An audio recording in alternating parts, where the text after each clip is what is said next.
Hello, my name is Makenzi Henderson with the I'm Me podcast. Through this podcast, I want to show girls everywhere that there is no limit to your success. Mhm. Today, I have a very special guest, Monique Guidry, a nurse anesthetist. She is a mother and a wife and a woman of God. Hello, Miss Monique. Hi, Kenzie. How are you? I'm doing well. How are you? I'm doing great. Thanks for having me. Of course. So, for our first question, what do you think set you apart from your peers in nursing school? In nursing school, I mean, I don't feel like I was very different from any of my peers. I mean, of course, we all come in with different backgrounds and just being individual. But I do think that later on in my nursing school career, I did begin to feel like like I had a good handle on what I was accomplishing. And I wanted to reach for something a little higher and challenge myself a little more. Nursing school is very difficult, but I still feel like that once I kind of got my reins, I wanted more. I wanted more of a challenge. Yes, you were very determined and driven. Hmm. Okay. What advice do you have for aspiring nurse anesthetists regarding managing college debt and financial planning during their education and early career? I think that's a very important topic. My answer is always still the same. The good thing about being a nurse anesthetist or going to nurse anesthesia school is by the time you're ready to apply, you already have a degree in nursing. So you already have means of income, you already have means of paying down debt, and just taking care of some finances that would be a hardship for you for nurse anesthesia school. So my best advice would be to reduce your debt. Use your finances wisely, live below your means, and just try to get your monthly income as low as possible and save as much as you can while you are in nurse anesthesia school and unable to work. You're still able to sustain yourself. Another question I have is whenever you're trying to get a higher degree in nursing, is there a lot of scholarships for that or is it harder to find scholarships? It's going to be difficult to find scholarships, I'll be honest with you. Okay, The best method is to just plan accordingly. that makes sense. Mhm. What advice would you give to young girls who are interested in pursuing a career in healthcare, particularly in the field of nurse anesthesia? I would say to study to show yourself approved. You will be challenged on every hand. You will be doubted. Um, you will not automatically be accepted until you prove yourself. So I would say, number one, have confidence in yourself. Don't be someone who is insecure and who is easily swayed from what you believe in yourself. You have to have a firm identity that you are smart, you are capable, and you are able to do this. And number two, I say study, study, study. Be very well studied on what your particular skill set is. If you are into intensive care or whatever field that you're in, be well studied on it. Okay, Hmm. that's some good advice. What support systems or resources do you find most helpful during your journey in becoming a CRNA? I think my most important resource had to be just finding a mentor, someone Mhm. who can kind of give you what the expectations are and the challenges. Just can kind of give you some preparation of what to expect, from what to expect during the admissions process, the interview process, and the school process as well. And just finding someone who can help you to prepare and get things in order for you to go, and just help you to recognize what challenges might stop you, so you can recognize those things early. Where do you think the best place to find a mentor?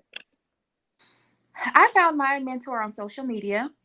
I actually credit myself to have two mentors. One of them was someone who I went to high school with, and she was the only person that looked like me that went through this program.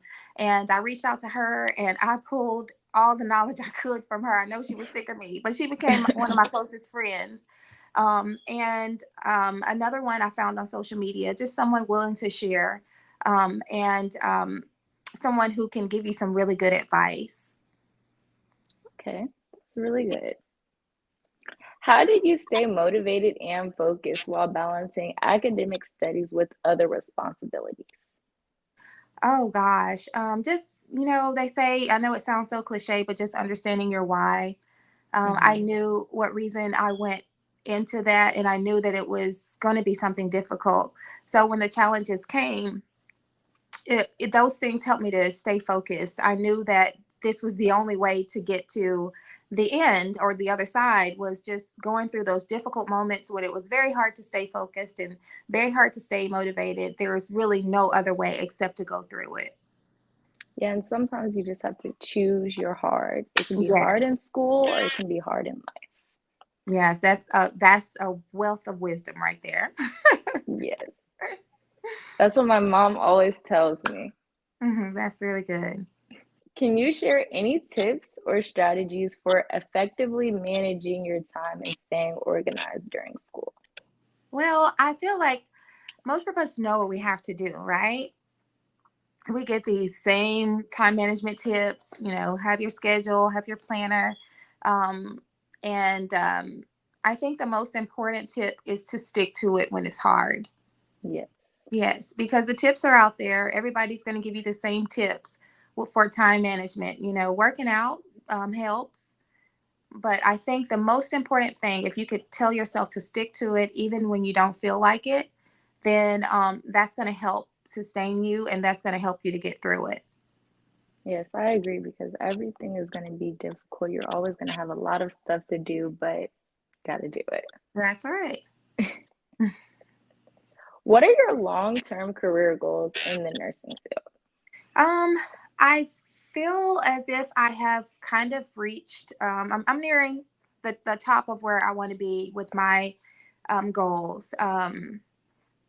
I think long term, when answering that question, I would have to say just finding the perfect balance between career and family and home, and just enjoying life. Okay. You have to remember that, just as a woman, and whatever you want in your life, but for most people, your career is not everything. Hmm. And a lot of times that people get confused when they reach that level of career, they're not fulfilled.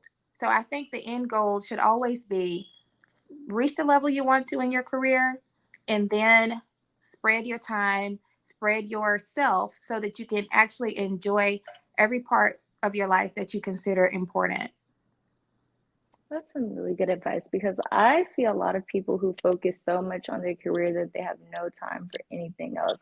And that's good to have a balance between everything. Yes, I'm a huge advocate for that. Looking back, is there anything you wish you would have done differently in your college years? Um, I mean, I think I would have accomplished this a lot earlier had I known about nurse anesthesia from the beginning. Hmm. I had not heard of this career.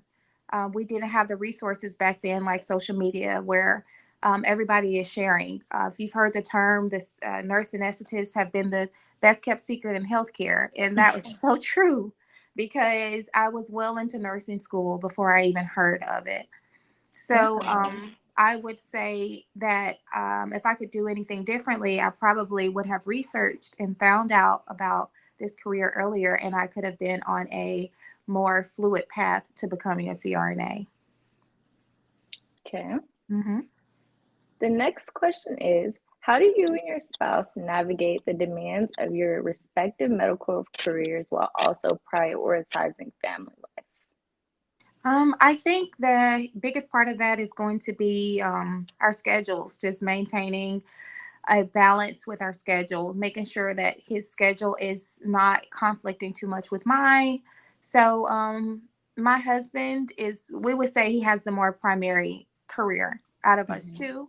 So, I look at his schedule, and I won't take a job that conflicts too much with his. So we just try to maintain some balance within our schedule so that we can have family time, we can have time for our children, and spend some time together at all. Together it also. Okay, that's really good.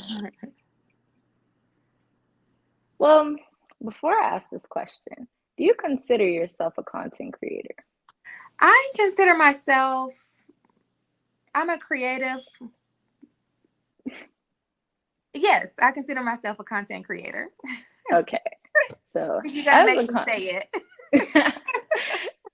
as a content creator, how do you balance your professional life as a CRNA with all your creative pursuits? Um, let's see. Content creation for me, it hasn't been very demanding on my life. I'm not really deep into it yet where I have many obligations. I don't have brand deals or any obligations from any companies or anything like that. So it's more of a hobby for me right now. And Mhm. I just try to find different things that I think are valuable that I might take for granted every day, maybe a part of my normal day, but is information that's not very well known by the public or people aspiring to do my career. So I just try to share quality information on my social media page that would be helpful, but is easy for me to obtain. Okay, that's pretty cool. Hmm.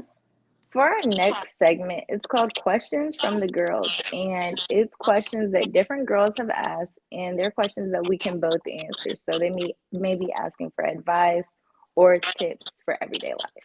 Okay.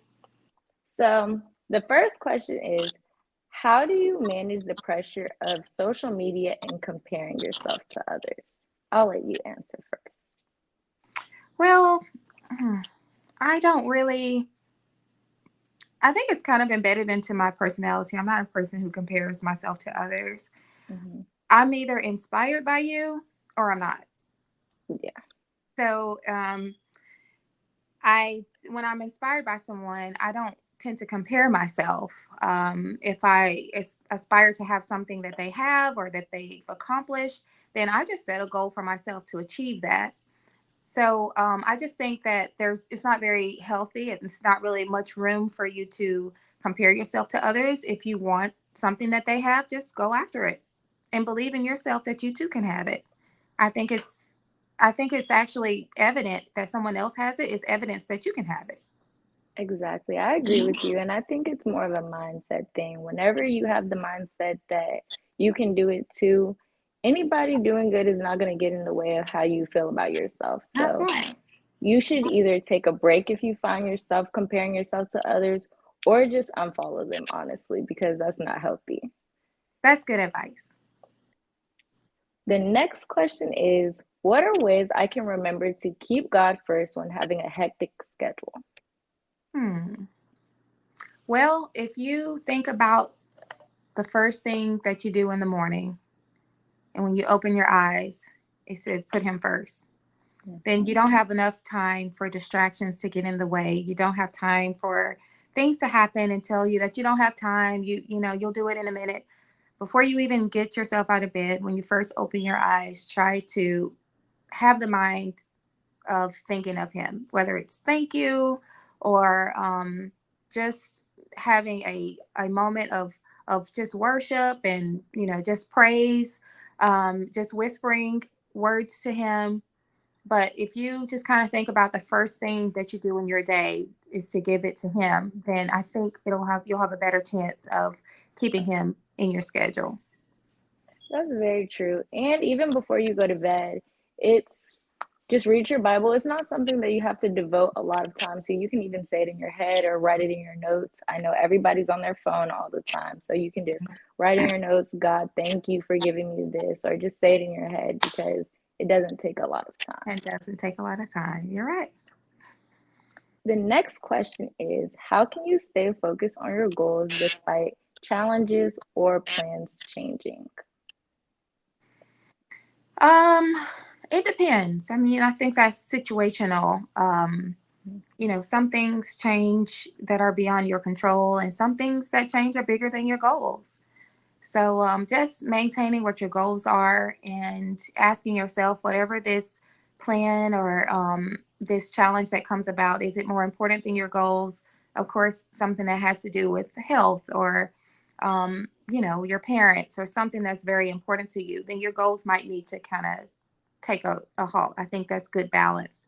However, if it's something that's not as important as your goals, I think you should just focus on your goals and try to minimize your distraction. That's true. I Mhm. feel like you can stay focused by just remembering and reminding yourself of what your goals are, either Mhm. having them on a poster in your room or just having it as your lock screen. I put my vision board on my lock screen, so I always remember what I'm working towards. Oh yeah, absolutely. Those tangible. I think I had a I guess vision boards weren't very big when I was in college. That tells you what my age is. But I did have certain pictures of certain things and above my desk that I wanted to accomplish. And I guess that serves as what you guys call the vision board now. Oh, so you So started it. I started it. Yes. Yeah, you started the trend. Yes, I started the trend. No, definitely, I didn't start the trend. That was something that was very common for people, people who are very ambitious to do. So I did it, and it worked. That's so good. That shows that whenever you're reminded of your goals, you're going to reach them. Absolutely. Okay, the last question is how can I maintain confidence in my ability despite other people doubting me? Just don't back down.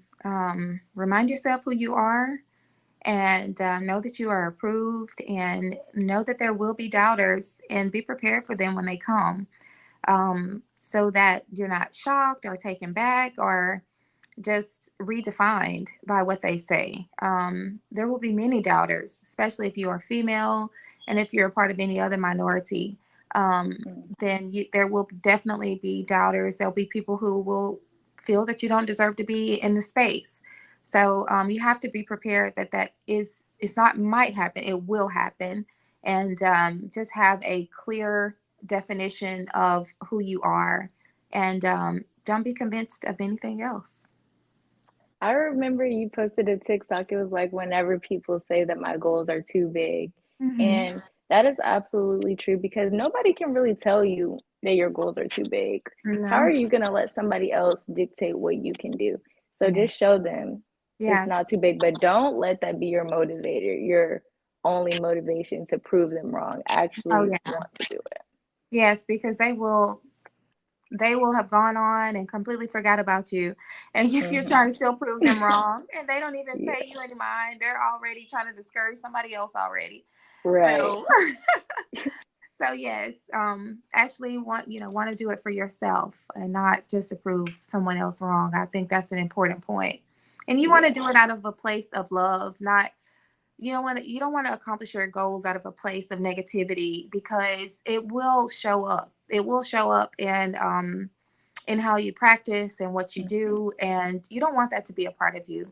You want to come from a pure place of just ambition and determination, and not of I've got to show this person, because there will be a difference, and it will not create the happiness that you're looking for. Yes, I feel like that's completely true. Hmm. So we're coming to an end of our interview, but I would like to ask you if you have any words of wisdom to young girls listening. I would say, no matter what you consider your challenges are, no matter what you consider your limitations are, do not let it stop you.